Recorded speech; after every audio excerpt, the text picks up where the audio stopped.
अस्सलाम वालेकुम बच्चों, 7th क्लास साइंस से आज हम एक नया चैप्टर पढ़ेंगे जिस चैप्टर का टाइटल है weather, climate change and adaptation.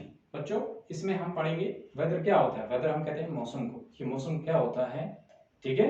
उसके बाद दूसरा इसमें आता है क्लाइमेट चेंज।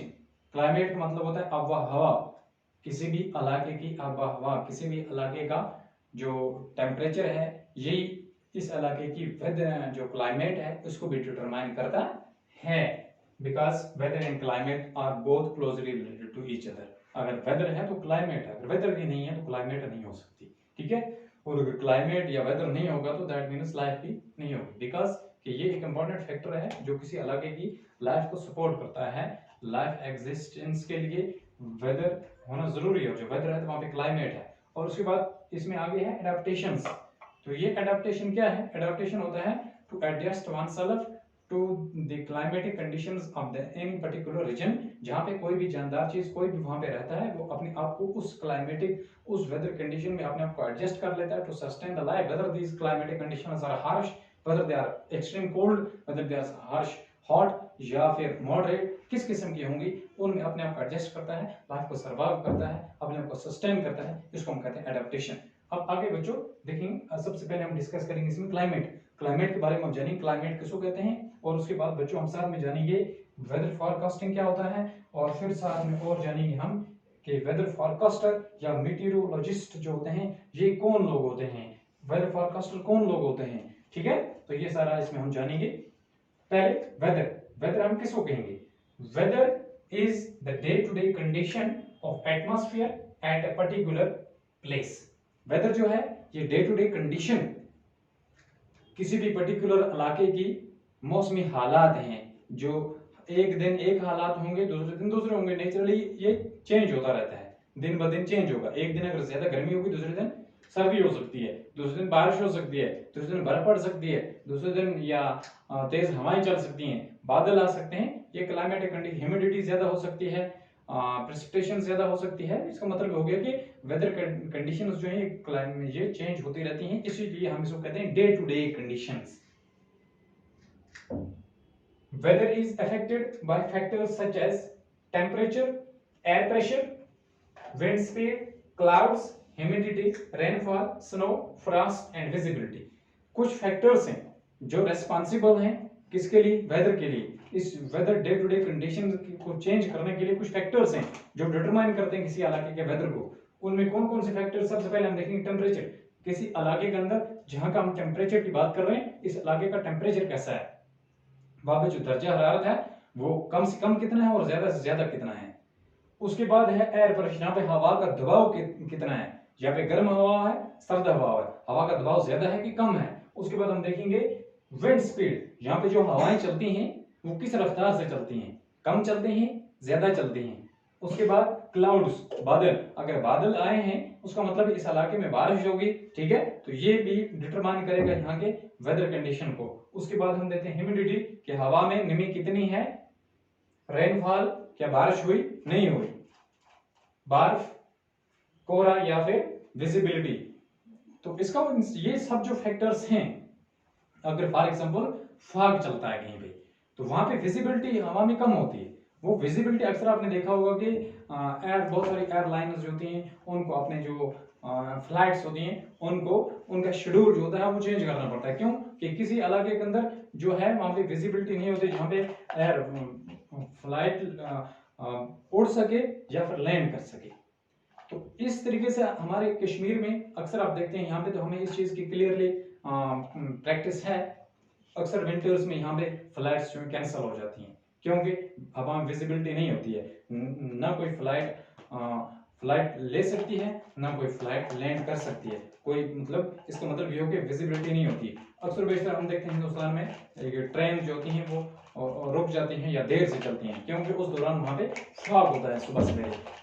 ये मतलब ये हो गया कि उसको कम की विजिबिलिटी। ये सब चीजें डिटरमाइन करती हैं, ये सारे फैक्टर्स हैं किसके? वेदर के, जो किसी इलाके का वेदर को डिटरमाइन करते हैं।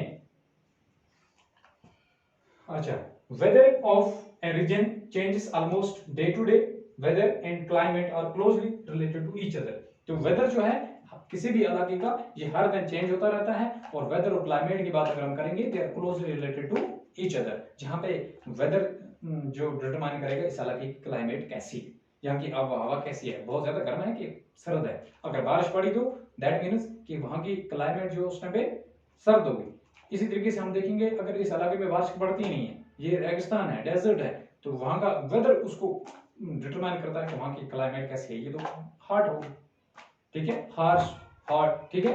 इसी तरीके से एक्सट्रीम कोल्ड, यानी किसी इलाके, फॉर एग्जांपल हम देखते हैं पोलर रीजन्स की, वहाँ क्लाइमेट तो बिल्कुल कोल्ड है, एक्सट्रीम कोल्ड। इसके बाद आगे चलते हैं बच्चों, वेदर फॉरकास्टिंग। वेदर फॉरकास्टिंग क्या होता है? मौसमी जानकारी जो होती है क्या होती है, मौसमी जानकारी क्यों जरूरी है और क्या होती क्या है? Weather forecasting is the prediction of weather situations for the coming days. ये एक सिचुएशन होती है मौसम की मौसमी हालात के, आने वाले मौसमी हालात की एक प्रेडिक्शन होती है, पेशन गोई होती है किसी भी इलाके की, कि इस इलाके के अंदर आने वाले वक्त में, आने वाले दिनों में या आने वाले 24 घंटों में यहाँ का मौसम कैसा रहेगा। The prediction is the possibility of weather for the next day by using the facts known at that time। उस टाइम पे जो कुछ भी फैक्ट्स, वहां पे कुछ फैक्टर्स जो उनको कलेक्ट किया जाएगा, उनको ऑब्जर्व किया जाएगा, क्योंकि ये लोग साइंटिस्ट्स होते हैं, ये साइंटिफिकल इंस्ट्रूमेंट्स को यूज करते हैं, ऑब्जर्व करते हैं, जैसे रडार होते हैं, ठीक है। तो ये तमाम चीजें जो हैं इनको देख करके ये लोग स्टडी करते हैं, ऑब्जर्व करते हैं, उसके बाद एक प्रेडिक्शन देते हैं कि आने वाले 24 घंटों में जो उस टाइम के फैक्ट्स होंगे उनको कलेक्ट करके उनको मद्देनजर रख के कि आने वाले मौसम की पॉसिबिलिटी, मुमकिन हालात मौसम के कैसे होंगे आने वाले 24 घंटों में, वो ये लोग प्रेडिक्शन देते हैं, इसको हम कहते हैं वेदर फॉरकास्टिंग। आगे चलते हैं बच्चों, वेदर फॉरकास्टर और मीटियोरोलॉजिस्ट। मीटियोरोलॉजिस्ट या वेदर फॉरकास्टर कौन होता है? The person who collects data and prepares the daily weather forecast is known as weather forecaster. ये भी एक पर्सन होता है, एक साइंटिस्ट आप इसको माने, ठीक है। ये एक इंसान होता है, एक पर्सन होता है जो वेदर फॉरकास्टिंग के लिए डाटा कलेक्ट करता है। जैसे मैंने अभी आपको बताया कि तमाम किस्म के जो इंस्ट्रूमेंट, जो इनके पास डिवाइसेस होते हैं, उनको यूज करते हैं, ठीक है। एयर प्रेशर को फॉर एग्जांपल मेजर करने के लिए, इसी तरीके से विंड स्पीड को रिकॉर्ड करने के लिए, इसी तरीके से ह्यूमिडिटी को रिकॉर्ड करने के लिए, टेम्परेचर को रिकॉर्ड करने के लिए, तमाम इंस्ट्रूमेंट्स को यूज करके उसके बाद एक रिपोर्ट बनाते हैं कि आज की रिपोर्ट ये है, इसके मुताबिक आने वाले टाइम में या विंड स्पीड किस तरीके से जा रही है, कहां से कहां जा रही है, किस इलाके में किस तरीके की बारिश हो सकती है। ये लोग जो है वेदर फॉरकास्टर, ये लोग ये डाटा कलेक्ट करके उसके बाद एक डेली वेदर रिपोर्ट प्रिपेयर करते हैं, उसके बाद इसको फॉरकास्ट करते हैं। He predicts the weather situation for the next 24 hours. Weather forecasting plays an important role in our life. ये डाटा कलेक्ट करके उसको प्रिपेयर करके आने वाले 24 घंटों के लिए प्रेडिक्शन दे देते हैं मौसमी हालात की, कि आने वाले 24 घंटों में मौसमी हालात कैसे, इस इलाके के अंदर कैसे रहेंगे। और वेदर फॉरकास्टिंग, जिस मैंने पहले आपको बताया कि एक इंपॉर्टेंट रोल प्ले करती है हमारी जिंदगी में आजकल, क्योंकि ये जरूरी इसलिए है कि वेदर फॉर जो प्रेडिक्शन है ये वार्निंग्स इशू करते हैं।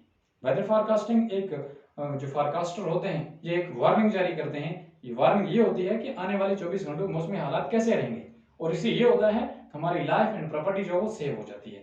हम उसको बचाने के लिए अपने आप को प्रिपेयर करके रखते हैं, जितनी भी क्लाइमेटिक कंडीशन या वेदर कंडीशंस जो होंगी आने वाले वक्त में। फॉर एग्जांपल अगर ये प्रेडिक्शन ये देते हैं, वार्निंग जारी करते हैं कि आने वाले जो 24 घंटे हैं, नेक्स्ट 24 आवर्स, इनमें हैवी रेनफॉल होने का चांसेस हैं। उस दौरान अगर किसी इलाके में फ्लड्स आते हैं तो वो लोग मेंटली प्रिपेयर रहेंगे कि हो सकता है बारिश अगर ज्यादा आ गई, हमारे जो दरिया हैं इनकी लेवल अप हो जाएगी और वाटर का फ्लो जो होगा वो सिटी के अंदर आएगा, इस आबादी वाले इलाके के अंदर आएगा और हमारी प्रॉपर्टी और लाइफ उसको नुकसान हो सकता है। वो लोग मेंटली प्रिपेयर रहेंगे। इसी तरीके से किसी इलाके के अंदर फॉर एग्जांपल हिल या रूरल एरियाज हैं, वहां पे अगर हैवी स्नोफॉल होता है तो ये प्रेडिक्शन जारी करते हैं कि इस इलाके के अंदर मूवमेंट नहीं होनी चाहिए, क्योंकि हैवी स्नोफॉल है, इसमें एवलांच आ सकते हैं, इसमें स्नो की स्लाइड्स आ सकते हैं और उससे लोगों की जान को खतरा है और इनकी प्रॉपर्टी को नुकसान हो सकता है। तो लोग मेंटली प्रिपेयर रहते हैं, ठीक है। इसी तरीके से हम देखते हैं अगर फॉर एग्जांपल कहीं पे किसी इलाके के अंदर बारिश बहुत ज्यादा होती है तो वहां पे लैंडस्लाइड होने का डर होता है, तो ये लोग एक्चुअल उस इलाके के लिए वार्निंग जारी करते हैं कि यहाँ पे किसी किस्म के मूवमेंट नहीं होने चाहिए, जो जिस इलाके में डर है वहाँ की आबादी को शिफ्ट किया जाए। तो इस तरीके से यानी इनकी वार्निंग है। इस वेदर फॉरकास्टिंग डिपार्टमेंट जो होता है, मेट्रोलॉजिस्ट जो डिपार्टमेंट है, ये मेट्रोलॉजी का डिपार्टमेंट जो है ये प्रेडिक्शन जारी करते हैं, वार्निंग इशू करते हैं, और उस वार्निंग की वजह से बहुत सारी जो लाइफ और प्रॉपर्टी है वो सेव हो जाती है, उसको बचाया जा सकता है। इसलिए वेदर फॉरकास्टिंग आजकल की जिंदगी में हमारे लिए एक इम्पॉर्टेंट बहुत कारआमद इंफॉर्मेशन है, जो हमारी रोज़मर्रा की ज़िंदगी में एक इम्पॉर्टेंट रोल प्ले करती है और हमारी रोज़मर्रा की ज़िंदगी इसी से जुड़ी हुई है। या कहीं सफ़र करना है तो पहले हम वेदर फॉरकास्टिंग जो है उसको देख लेते हैं, वो जानकारी ले लेते हैं, उसके बाद आने वाला जो टाइम शेड्यूल है उसके लिए कोई प्रोग्राम है हम वो सेटअप करते हैं, हम वो प्रोग्राम सेटल करते हैं। इस तरीके से यानी वेदर फॉरकास्टिंग एक इम्पॉर्टेंट रोल प्ले करते हैं हमारी ज़िंदगी में। तो ये है बच्चों सारा वेदर फॉरकास्टिंग और वेदर फॉरकास्टर जो है इसके बारे में।